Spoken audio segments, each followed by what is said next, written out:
Hello everyone, সবাই কেমন আছেন? আজকে অনেক ঠান্ডা আর কুয়াশা, তাই অনেকগুলা ময়েশ্চারাইজার লাগায় বসে আছে। তো কোথাও বের হচ্ছি না।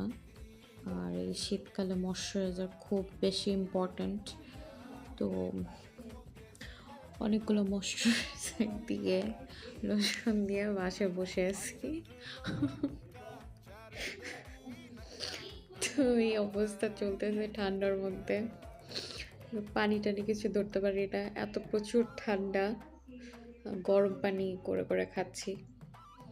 এই তো সবাই শীতের মধ্যে একটু গরম পানি, হালকা কুসুম গরম পানি খাবেন। অনেক অনেক বেশি ময়শ্চারাইজার ইউজ করবেন। হাতে পায়ে ময়শ্চারাইজার দিবেন, স্কিনে ময়শ্চারাইজার দিবেন। কারণ ময়শ্চারাইজার দিলেও মনে হচ্ছে যে কিছুক্ষণ পর আবার ময়শ্চারাইজার দিতে হবে।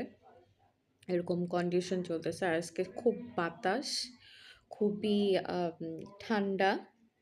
তো আমি একদম ঠান্ডার জন্য সোয়েটার-টোয়েটার তো আগে থেকে পরে রাখছি। আর এখন যে বেরও হই না কোথাও। তো ময়েশ্চারাইজার দিয়ে টিয়ে অনেক আ করে বসে আছি। সো আপনারাও সবাই বেশি, বেশি করে ময়েশ্চারাইজার ইউজ করবেন এই শীতে। সো সবাই ভালো থাকবেন। আল্লাহ হাফেজ।